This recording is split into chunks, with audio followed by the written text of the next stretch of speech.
보겠습니다. 다음 주까지 나오는 이야기는 히스기야에 관한 이야기인데 오늘 그 앞부분을 살펴보려고 합니다. 성경의 히스기야의 이야기는 모두 세 곳에 나옵니다. 오늘 여기 나오는 18장에서 20장까지 나오고, 그다음에 역대하 29장에서 32장까지, 그리고 이사야서 36장에서 39장까지 이렇게 세 곳에 히스기야 이야기가 나옵니다. 근데 똑같지가 않습니다. 각각 다른 관점에서 히스기야를 바라봅니다. 그래서 히스기야를 어떻게 설교 시간에 이야기하느냐라고 하는 것은 그 본문을 어디서 잡았냐에 따라서 내용이 조금씩 달라집니다. 통틀어서 이야기하면 괜히 살아났다라는 이야기도 할 수 있겠지만 매 본문이 이야기하고 있는 테마가 조금씩 다르기 때문에 그렇습니다. 오늘 본문의 이야기는 이것입니다. 히스기야가 하는 말입니다. 이건 아니다. 이건 아닙니다. 라고 하는 이야기입니다. 자, 아버지가 죽은 후에 왕위에 오릅니다. 이 25세 왕 위에 올랐다라고 이야기합니다. 주전 715년, 예수님 오시기 700여 년 전에 왕이 되었습니다. 그리고 주전 686년경에 죽습니다. 29년간 치리했던 왕이지요. 호세아 북쪽 왕이었던 호세아 3년경, 주전 715년 그 어간에 국정 운영에 등장을 합니다. 12살 때쯤부터 국가가 어떻게 돌아가는지 보고 있다가 25세 왕이 되었다라고 하는 겁니다. 그럼 이 아버지는 대체 뭐 하던 사람이냐? 어린 나이에 아버지가 하는 것을 보고 자랐지요. 그 아버지는 친아수르 정책을 펼친 사람인데다가 이방의 신들을 다 가지고 들어와서 행동했던 사람입니다. 지난주에 이야기해드렸지요. 왕들이 지난주에 한꺼번에 등장을 해서 머릿속에 뒤죽박죽 있을 텐데 기억 안 하셔도 괜찮아요. 그걸 기억하라고 말씀드리는 건 아니고 그냥 이스라엘의 마지막이 그렇게 엉망진창이었다라고 하는 것 머릿속에 그냥 이렇게 구름처럼 가지고 계시면 돼요. 중요한 몇 사람만 머릿속에 좀 넣고 계시면 좋겠습니다. 근데 이 히스기야의 아버지는 친아수르 정책을 펼치면서 이방신을 가지고 들어와서 그대로 따라간 아주 악한 사람 중에서도 악한 사람 격에 해당하는 사람입니다. 그래서 누군지는 모르지만 히스기야의 형제 중 하나가 아버지 손에 의해서 불 가운데로 지나가게 되었습니다. 지난주에 이름 밝히지 않고 그 히스기야의 아버지가 바알 숭배하면서 자녀를 불 가운데로 지나게 했다 그러지요. 그럼 그 자녀는 누굴까요? 왕이 되지 못한 히스기야의 형제 중에 하나가 불에 인신제사로 드려졌다라고 하는 이야기를 그렇게는 부드럽게 써놓은 이야기입니다. 12살짜리 아이, 초등학교 6학년에 해당하는 아이가 어릴 적에 자기 아버지를 보았는데 영적 광기에 사로잡힌 거예요. 이방신에 사로잡혔단 말입니다. 그래서 자기 형제 중에 어린 아이 하나를 불 가운데로 태워 죽이면서 지나가게 만들어 버렸어요. 그걸 보고 자란 아이가 제정신일까라고 하는 걸 생각해 보세요. 히스기야를 만약에 심리학자들이 본다면 그 정신 가지고 이런 왕이 되었다라고 하는 것은 정말 대단한 사람이에요. 이런저런 거 다 빼버리고 다시 살아나서 엉뚱한 짓 했다. 그래서 이렇다 저렇다 평가하기는 참 어려운 사람이라는 거예요. 그러니까 어린 시절에 참 불우한 왕이지요. 근데 왕도 너무 일찍 됐어요. 요즘 나이로 치면 일찍이죠. 그 당시로는 25이니까. 아무튼 그 영적인 미치광이인 아버지를 감당하면서 이 아들이 살아야 했고 왕이 되었습니다. 어떻게 살아야 될까요? 왕이 된 다음에 히스기야가 살아가는 가장 좋은 방법은 아버지가 했던 걸 그냥 따라가면 돼요. 그걸 반대하고 그것을 뒤집어서 개혁의 인생을 산다라고 하는 것은 어렵습니다. 정말 어려운 일이에요. 그냥 따라가 주면 돼요. 그러면 무난하게 갈 수 있습니다. 근데 히스기야는 그러지 않습니다. 아버지가 했던 것에 반하는 정책을 펴기 시작합니다. 어느 정도냐? 열왕기하에서 히스기야를 묘사하는데 뒤에 나오는 여러 가지 사건들 다 넘어가도 괜찮아요. 덮어버려도 상관없습니다. 평가를 어떻게 하느냐 그 구절이 중요해요. 그것에 대한 서술이 뒤에 나오는 거거든요. 3절부터 봅니다. 히스기야가 그의 조상 다윗의 모든 행위와 같이 여호와 보시기에 정직하게 행하여. 이 3절의 구절은 이스라엘 남유다의 왕들을 평가할 때 그가 어떤 사람이냐라고 말하는 단순한 구절입니다. 그리고 이 구절 하나로 평가가 끝납니다. 그런데 재미있는 것은 히스기야를 이야기할 때에 이 이야기만 들어도 대단한 사람이에요. 다윗의 길로 행했다. 근데 여기서 끝나지 않고 4절로 넘어갑니다. 그가 여러 산당들을 제거하며 주상을 깨뜨리며 아세라 목상을 찍으며, 자, 산당을 제거했다. 이건 더 기가 막힌 일이에요. 이건 아버지의 정책 정도가 아니라 국가가 가지고 있었던 아주 오래된 뿌리 깊은 전통이 있습니다. 우리 사회가 가지고 있는 굉장히 깊은 유교적인 관습이 있지요. 이거 부수는 거 쉽지 않습니다. 이거 아무리 이거 신앙과 배치되니까 하지 마세요라고 설교 시간에 이야기해도 하고 내려가면 얻어맞습니다. 유교의 관습은 신앙의 관습보다 더 뿌리가 깊어서 목사라고 함부로 건드릴 수 있는 문제가 아니에요. 이건 천년의 역사를 가지고 있거든요. 산당을 부순다라고 하는 것은 그런 사건입니다. 쉬운 사건이 아니에요. 아세라 목상, 바알 신상 부수는 건 조금 쉽습니다. 근데 산당 부수는 일은 굉장한 사건이에요. 그러는데 히스기야 이 사람 보통 내기가 아닙니다. 바로 그 다음 구절 보십시오. 모세가 만들었던 놋뱀을 이스라엘 자손이 이때까지 향하여 분향함으로 그것을 부수었다. 놋뱀을 부셔버렸습니다. 이 놋뱀이 어디서 나옵니까? 장수는 모르는데 대충 어느 책에서 나와요? 성경 읽으시는 분들? 민수기에 나오는 이야기지요. 저 앞쪽에 나오는 이야기예요. 민수기 21장에 나오는 사건입니다. 불뱀 사건에서 이스라엘 백성들이 죄를 범하고 불뱀에 물려 죽게 되었을 때에 하나님이 그들을 치료하고 구원하시기 위해서 그 뱀 모양을 만들어서 장대에다 매달아 달아라. 그게 놋뱀이거든요. 그 누구 때 만들었다고요? 모세 때요. 근데 그게 언제까지 있는 거예요? 히스기야 때까지 아직 그들이 있었다는 거예요. 광에서 만들었던 그 놋뱀이 그 뒤에 어떤 기적을 행하고 그들에게 어떤 영험한 일을 행했는지 모르겠지만 아무튼 이스라엘 백성들이 정말 고이 간직하고 끌고 다니는 거예요. 안 없애고. 근데 끌고 다닌 정도로 끝난 것이 아니라 어떻게 해요? 그들의 숭배의 대상이 되어버렸어요. 처음에는 치료하기 위해서 세워졌던 놋뱀인데 그것이 나중에는 경배의 대상이 되어졌더라라고 하는 겁니다. 그 이름이 뭐라고요? 느후수단. 히브리어인데 굉장히 이름이 멋있어 보이지요? 우리말로 바꾸면 그 뱀을 부쉈는데 이름이 놋조가리. 그러면 돼요. 놋조각이라는 뜻입니다.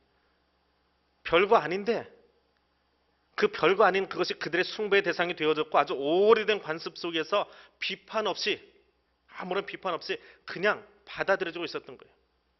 그 앞에 누구도 놋뱀을 이야기하거나 건드려 본 역사가 없습니다. 근데 히스기야 때 와서 아버지의 영적 미치광이 짓을 멈추게 하기 위해서 개혁을 시도하는데 어느 정도로 개혁을 하느냐? 모세 때 있었던 그 뱀을 부셔버리는 겁니다. 완전히 부셔버리는 거예요.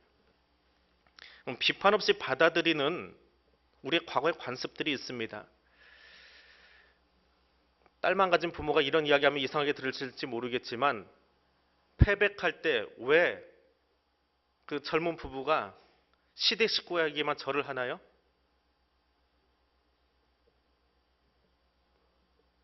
예? 관습이지요.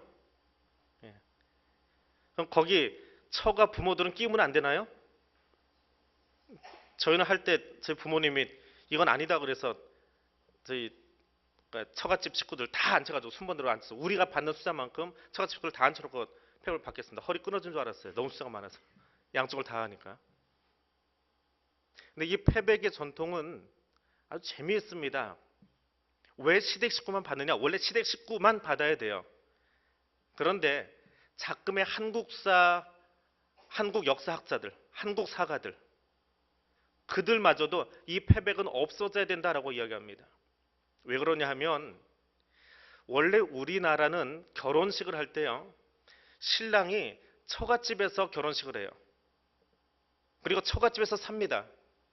처가살이 하는 게 원래 우리나라 전통이에요. 분가하는 게 아니고 처가살이 합니다.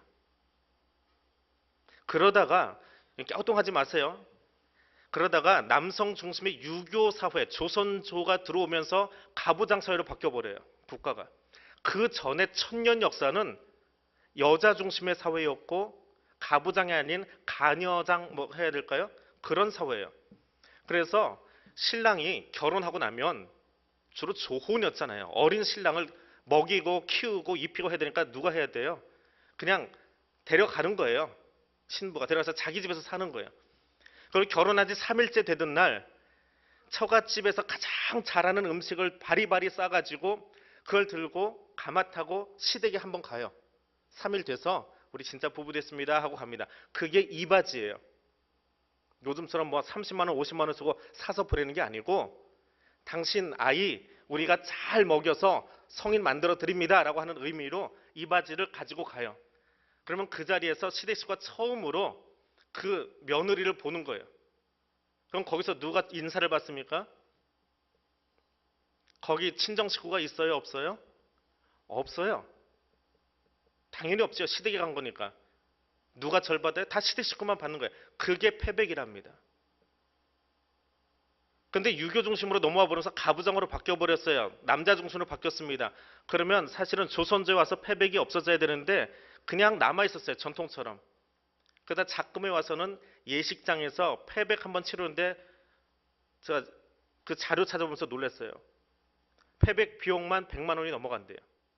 장소 대여값, 수모비라고 그러나 옆에서 거들어주는 그 여자분들 돈 쥐어주는 거. 더 황당한 그 뒷글 이야기는요. 어떤 가정에서 쓰는 이야기인데 연금 100만 원 받아서 사시는 큰아버님께서 새로 들어온 작은 집 며느리 절 받으려고 절값 50만 원 준비하느라 허리 휘어지는 줄 알았습니다. 그래서 그런 우리나라의 모습을 보면서 한국 사학자들이 이야기한대요. 이게 패백은 고려시대 이야기인데 역사도 바뀌고 환경도 바뀌는데 왜 남아서 웨딩홀만 배불려 주느냐. 없애야 된다라고 이야기합니다. 아니면 하려면 방법을 아예 바꿔버리는 거예요. 느수단이 그런 거예요. 처음에 세워졌을 때는 하나님이 그들을 치료하기 위해서 만들어 놓은 도구였어요. 근데 이 느후수단이 아무런 비판의식 없이 그냥 높이 매달아져 있는데 어느 날부터인가 이게 경배의 대상이 되어버린 거예요. 교회 앞에 세워진 저 십자가가 간혹 경배의 대상이 되어진 것과 똑같습니다. 저거는 교회의 상징물일 뿐이에요. 저기에 영험한 어떤 기운이 있는 것이 아니거든요. 근데 우리는 자꾸 교회 안에 있는 물건들이 처음에 세워질 때와 다르게 우상화되어진 것을 경험합니다. 비판 없이 개혁의 의지 없이 분명히 개신교이고 개혁교회인데 개혁할 의지가 없이 관습대로 살아가는 모습들이 있어요. 내가 무엇을 믿는지 왜 믿는지에 대한 비판의식 없이 그러다 보니까 교회가 타락해버리는 거예요. 종교개혁은 다른 데서 나오는 게 아닙니다. 그것이 굳어져 가면서 교회가 병들어가는 거예요. 중세 교회가 갑자기 병든 줄 아십니까? 그렇지 않아요. 그냥 관습에 묻어서 좋은 게 좋은가 묻어지다가 그게 먼지 투성이가 돼버린 거예요. 그래서 어디로 가자고요? 성경으로 돌아가자고요. 우리의 관습이 아니라 우리의 역사가 아니라 우리의 전통이 아니라 성경으로 돌아가자라고 하는 것이 개혁교회의 기치예요. 저와 여러분이 지금 신앙생활을 하고 있는 이 개혁교회의 기치는 다른 곳에 우리의 신앙의 중심을 놓는 것이 아니라 성경으로 돌아가자는 거예요. 성경대로 살자는 거예요. 우리의 관습이 아니라 우리의 전통이 아니라 40년 대한교회 전통이 아니라 한국교회 200년 전통이 아니라 종교개혁 이후에 문드러져 버린 개신교회 전통이 아니라 성경으로 돌아가자는 거예요. 신앙이라는 이름으로 비판 없이 받아들여지는 것들을 부수자는 겁니다. 노뱀이 왜 저기 있을지 모세 이후로 아무도 안 물어봤습니다. 노뱀을 왜 쳐다보고 경배해야 되는지 물어보는 사람이 없었습니다. 그냥 잘못된 관습이 신앙의 이름으로 높이 세워져 있었습니다. 누가 부수었어요? 히스기야요. 그 모습을 열왕기서 기자가 보고 쓴 겁니다.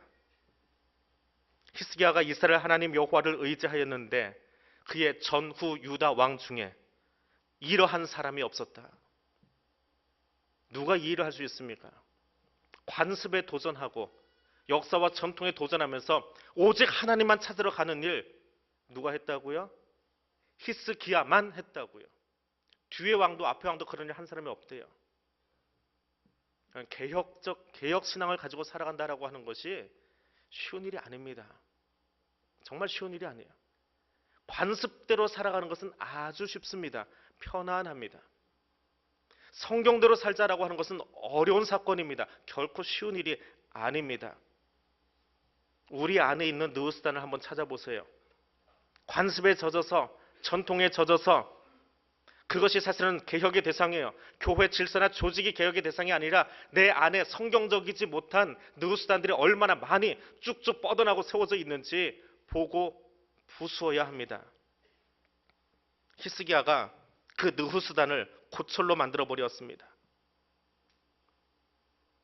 우리는 3000년이 지난 다음에 역사를 보기 때문에 그래 원래 고철이었으니까 고물상에 팔면 되지라고 하겠지만, 믿음의 대상, 숭배의 대상이었던 것을 끌어내려서 다 갈아가지고 내버리는 일이 쉽습니까?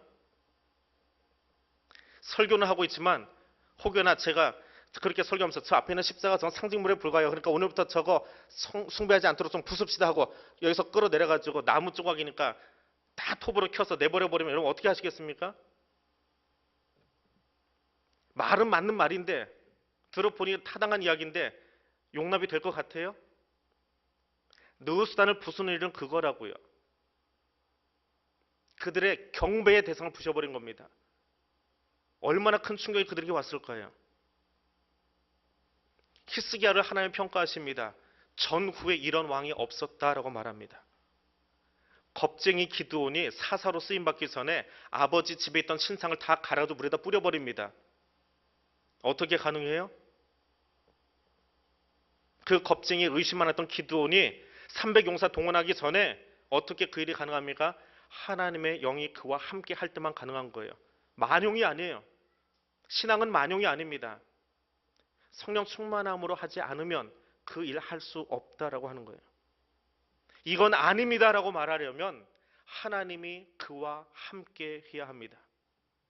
히스기야가 이스라엘 하나님 여호와를 의지하였는데 그의 전후 유다 여러 왕 중에 그러한 자가 없었다. 그가 하나님을 의지하였는데 사람 눈치 보지 아니하고 썩은 권력 의지하지 아니하고 군중과 대중의 관습들 보지 아니하고 누구를 보았다고요? 여호와 하나님이요. 이스라엘 수백 년의 역사를 보지 아니하고 아버지가 세워놨던 왕권의 단단한 기초들 보지 아니하고 그게 있으면 얼마나 편하네요. 하나님만 본 사람이 일을 할 수 있습니다. 여러분도 그렇게 사실 수 있겠습니까? 여러분 그렇게 사시겠습니까? 안 사실래요? 왜 대답을 안 하세요? 여러분 그렇게 사시겠습니까? 힘들지만 그렇게 사시겠습니까? 하기 싫지요? 이해합니다. 충분히 이해합니다. 어렵습니다. 정말 어려운 사건입니다. 귀로 들어 알 수는 있지만 그렇게 살겠다라고 아멘 소리 한번 내뱉는 것도 힘든데 어떻게 살까요? 그게 사실은 우리의 신앙이어야 되는데. 다시 한번 묻겠습니다. 여러분 그렇게 사시겠습니까? 그렇게 사시겠습니까? 그렇게 살아야 합니다. 그렇게 반드시 살아야만 합니다. 힘들고 어렵습니다. 관습에 젖어있기 때문에 너무 힘이 듭니다. 근데 잘못된 것이라면 깨트려야 되고요. 그것은 하나님에게서 나오는 것이기에 그것이 되어지지 않을 때 하나님 이건 분명히 맞는데 아닙니다라고 말하려면 내 주먹이 아니고요. 하나님께 더 엎드리십시오. 하나님의 주신 힘으로 서십시오. 그럼 반드시 그렇게 사십시오. 느우스단 방치해 놓으면 내가 넘어집니다. 느우스단 그대로 내버려 두면 내가 엉망진창이 되어집니다. 느우스단은 반드시 깨트려야 합니다. 내 안에 있는 노뱀들, 그놈의 노쪼가리들 다 부숴야 합니다. 그래야 하나님이 히스기야처럼 우리를 바라보아 주실 겁니다. 우리 그렇게 사십시다. 그렇게 사셔야만 합니다. 히스기야가 선택합니다. 하나님과 꼭 붙어 있겠습니다. 6절을 보니까 그가 여호와께 연합하여 하나님에게서 떠나지 아니하고 여호와께서 모세에게 명령하신 계명을 지켰더라라고 말합니다. 히스기야가 왕이 되고 나서 아수르의 사르곤이 죽습니다. 스스로 큰 왕이라고 해서 사르곤 대제라고 스스로 불렀습니다. 역사가들은 아무 비판 없이 그 이야기를 그대로 또 받아 적습니다. 참 역사학자들도 대단해요. 역사를 평가하기보다는 그냥 그들이 했던 대로 내버려 둡니다. 사르곤 대제라고 스스로 부른 이름을 그냥 역사책에다 적어놓고 지금도 우리가 배우고 있습니다. 근데 그 사람이 죽고 나니까 히스기야가 반역을 한번 해봅니다. 아버지가 살던 대로 살지 않겠습니다. 나는 새롭게 살아보겠습니다. 하고는 아수르에 대적을 합니다. 그뿐만 아니라 그 정도면 조금 광기라고 하겠지요. 블레셋을 가서 건드려 버립니다. 이스라엘이 블레셋을 공격하고 블레셋의 가사 땅을 빼앗아 오는 일은 아주 드문 사건이에요. 그건 정말 힘이 있거나 정말 하나님이 도와주시지 않으면 블레셋의 가사 땅 뺏어오지 못합니다. 지금도 마찬가지예요.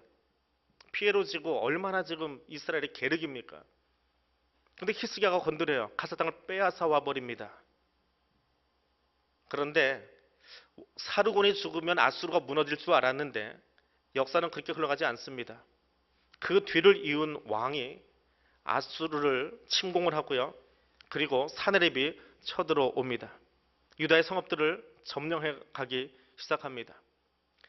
아수르의 입장에서는 이스라엘이 먼저가 아니고 사실은 애굽을 공격하고 싶은데 애굽으로 밀고 내려갔다가 등 뒤에 있는 이스라엘이 자기들 흠이 공격할까 봐 길들이려고 이 유다를 공격을 한 겁니다.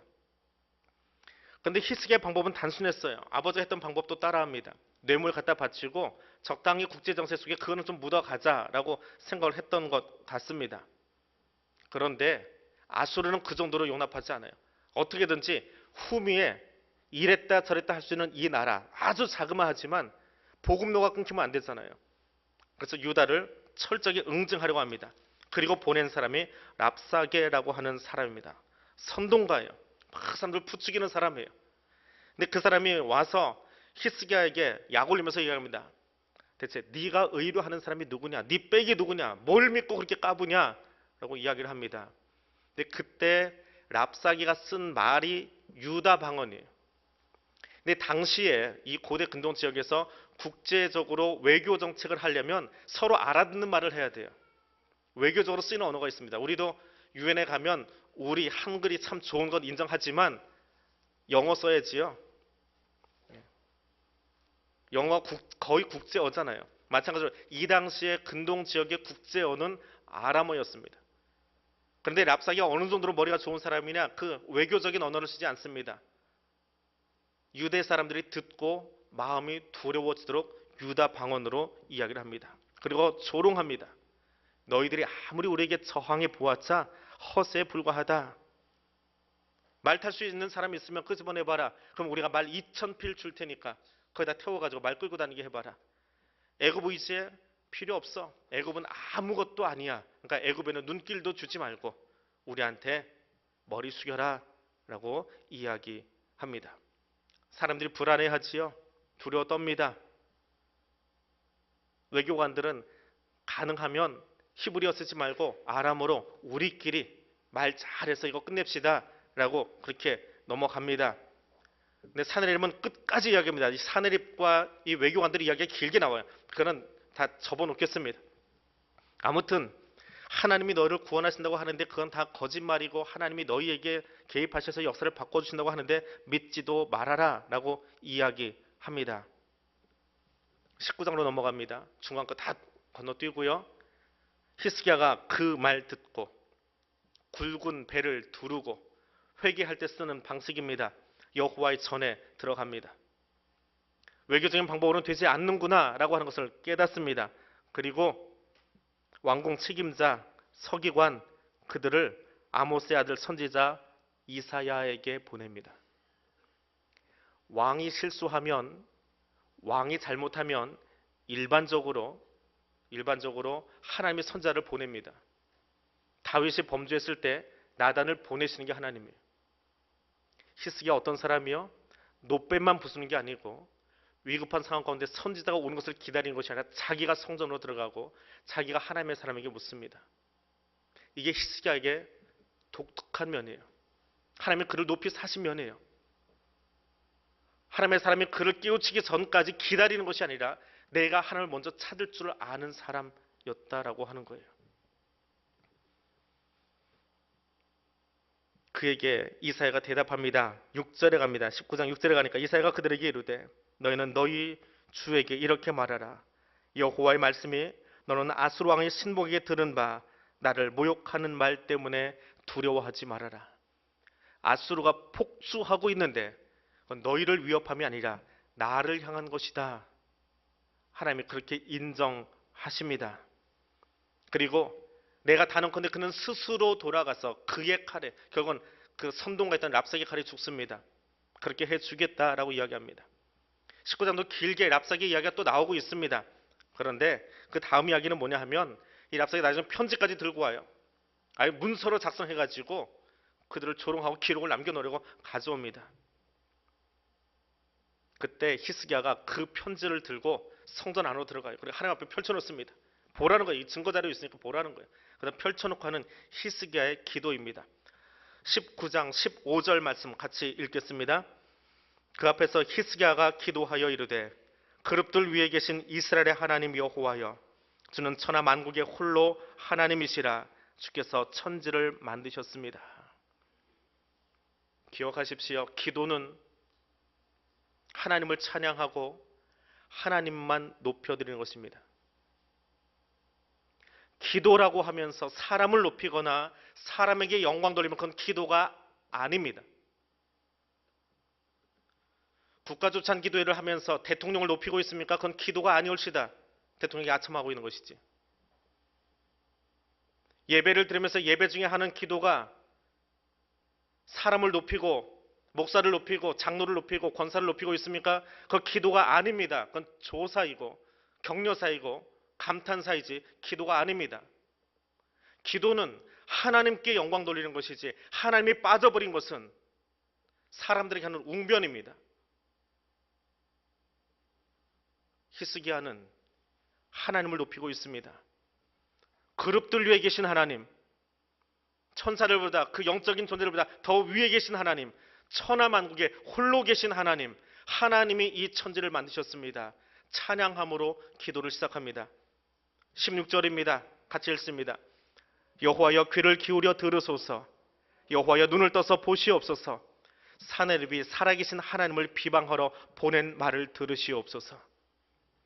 살아계신 하나님, 살아계신 하나님, 누구와도 비교할 수 없는 하나님이라는 뜻입니다. 저들이 조롱하는 것처럼 죽어버린 신이 아니라 지금도 살아서 숨쉬고 계시고 우리 가운데 함께 하시는 하나님이라고 하는 뜻입니다. 원수들이 조롱하고 세상 사람들이 교회를 안에서 개독교라고 이야기한다 치더라도 그들이 무슨 말로 교회를 안에서 이야기할지라도 하나님 살아계십니다. 그 살아계신 하나님이 저와 여러분의 하나님입니다. 그 살아계신 하나님이 우리의 생명을 주관하고 붙들고 계신 하나님이십니다. 그 하나님이 잊어버리면 우리는 기도할 수 없습니다. 그 하나님이 잊어버리면 기도는커녕 세상이 들어서 말을 할 수도 없습니다. 불의에 대해서 부정함에 대해서 말할 수 없습니다. 왜요? 사람이 너무 무섭거든요. 근데 하나님이 살아계신 것을 안다면 어떻게 하나님 앞에서 방자하게 할 수 있습니까? 천지를 창조하신 분이 하나님이시라고 인정하고 기도를 시작했는데 그분이 살아계세요. 지금 여기 계신다고요. 근데 그분 앞에서 우리가 어떻게 불의한 일을 할 수 있습니까? 하나님의 누구를 더 높이고 그분에게 찬양을 올려드리고 찬사를 올려드리고 찬하 예배를 드릴 수 있습니까? 살아계신 하나님이 우리 예배 가운데 기도 가운데 같이 하고 계시는데요. 17절입니다. 같이 읽습니다. 여호와여 아수르 여러 왕이 과연 여러 민족과 그들의 땅을 황폐하게 하고 18절입니다. 또 그들의 신들을 불에 던져 싸우니 이는 그들이 신이 아니요 사람의 손으로 만든 것 곧 나무와 돌뿐이므로 멸하였나이다. 아수르가 행한 일이 무엇인지 고발하고 있습니다. 여기 편지 여기 있습니다. 저들이 잘났다고 지금 써 놓았습니다. 이방 나라 점령하면서 그들의 신을 다 무너뜨렸다고 이야기하고 있습니다. 그런데 하나님 이 편지 보니까 무섭습니다. 저 제국의 힘이 무섭습니다. 저 돈 가지고 있는 저 사람들이 무섭습니다. 저 사람 숫자 모아가지고 권력을 가지고 뛰어오는 저 사람들이 무섭습니다. 그건 정말 무서운 일입니다. 세상 살다 보면 사람이 제일 무서워요. 사람이 그렇게 무섭습니다. 어두운 골목 지나는데 뒤에 누가 따르면 뒷골에 선을 합니다. 사람 무서운 거 사실이에요. 돈 가지고 매수해서 사람들을 동원해가지고 일하는 거 보면 정말 무섭습니다. 그거 무시할 수 없습니다. 히스기야가 그것을 이야기하고 있어요. 하나님 무섭습니다. 아수르 정말 무섭습니다. 그들이 다른 나라 다 무너뜨리고 그들이 이야기하는데 그 신들을 다 불살랐다고 이야기합니다. 어찌하면 좋습니까? 아수르로 인해서 벌어진 위험과 그들의 세력과 그들의 공포 역사 인정합니다. 내 안에 있는 두려움을 인정하세요. 기도는 만용이 아니라 내 마음을 그대로 하나님께 올려드리는 거예요. 이 현실이 정말 안타깝고 눈물이 납니다. 이것이 정말 무섭습니다. 피해가고 싶은데 피해갈 방법이 안 보입니다. 이야기하세요. 하나님에게 솔직하게 이야기하세요. 그리고 마지막 기도가 이렇게 나와야 합니다. 19절을 같이 읽습니다. 우리 하나님 여호와여, 원하건대 이제 우리를 그의 손에서 구원하옵소서. 그리하시면 천하 만국이 주 여호와가 홀로 하나님이신 줄 알리이다 하니라. 그럼에도 불구하고 아수르 제국이 있음에도 불구하고 그들의 거대한 권력이 있고 그들이 돈으로 매수한 사람들이 있고 그럼에도 불구하고 하나님 우리를 구원하시기를 바랍니다. 하나님이 하십니다. 그리고 이 일이 다 일어난 뒤에 내가 평안하자고요? 아수르 다 뭉개서 치워주십시오. 그럼 내가 좀 편안하겠습니다. 그거 하려고 기도하고 있습니까? 아니요. 주 여호와가 홀로 하나님이심을, 이 일을 행하신 하나님이 여호와가 홀로 하나님이심을 모든 사람이 천하 만국이 알게 하옵소서. 기도의 마지막은 그것입니다. 우리가 하는 기도의 마지막은 반드시 이렇게 끝나야 합니다. 우리의 예배를 받아주시옵소서. 그래서 어떻게 하자고요? 내 마음 편하자고요? 하나님 병든 저 사람 살려주세요. 그럼 가족이 살아나니까 기뻐서 펄쩍펄쩍 뛰려고요? 기도의 마지막은 이 일을 통해서 하나님이 이 무리들 가운데서, 이 병원 가운데서, 이 현실 가운데서 홀로 영광 받으시옵소서. 하나님이 영광 받으시기 위해서 그 일이 일어나야 돼요. 내가 영광을 취하고 교회가 영광스러운 멸류관 쓰는 것이 아니고요. 하나님이 영광을 취하기 위해서 그 일이 일어나야 합니다. 내가 아는 기도의 제목들, 오늘 들고 나온 기도의 내용들 왜 올리시려고 합니까? 그 기도가 응답받고 나면 어떤 일이 일어나게 해요? 내 마음 편하자고 기도하시렵니까? 누군가를 높이 세워주려고, 그 사람 당선시켜달라고, 그 교회 세워달라고, 그 나라 세워달라고 기도하시렵니까? 아니요. 그건 내 욕망이에요. 내 정욕이에요. 그렇게 구하니까 응답이 안 오는 겁니다. 하나님만이 천하 만국 가운데서 영광 받으셔야 합니다. 하나님이 이 기도 들으시니까 얼마나 신나셨을까요? 35절 37절에 하나님 응답하십니다. 유대를 보호하고 구원하리라 말씀하십니다. 구체적으로 하나님이 이들에게 개입하십니다. 얼마나 시간차를 두고 하나님이 이 일을 하셨는지 모르지만 아무튼 하나님이 히스기야의 기도를 듣고 신이 나신 건 분명합니다. 우리의 기도가 이러해야 합니다. 오늘 내 입술에 내 삶의 모습이 하나님께 영광 올려드리기 위해서 살아가고 있는지 살펴볼 수 있기를 원합니다. 하나님의 영광을 드러내기 위해서 나는 나의 하나님께 무엇하고 있는지 나를 다시 한번 돌아볼 수 있어야 합니다. 그리고 돈이면 다 되는 이상 속에, 사람 많이 모으면 되는 이 땅의 정치 현실 속에, 사람 눈치 보면서 살아가야 되는, 좀 아부도 해야 되는 그런 세상 속에 나는 히스기야처럼 정말 하나님만 의지하고 정말 하나님만 두려워하고 살아가고 있는지 다시 한번 하나님 앞에서, 십자가 앞에서 물어보시기를 바랍니다.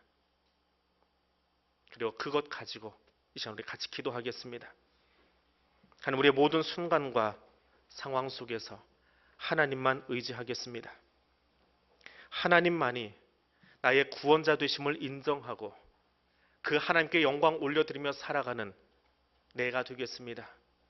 그 한 사람 한 사람이 여기 있으면 우리 교회가, 한국의 교회가 이 땅 가운데 빛과 소금의 역할을 감당할 수 있을 겁니다. 다른 사람 말고요. 여러분 자신을 위해서 기도하시기를 바랍니다. 함께 기도하겠습니다.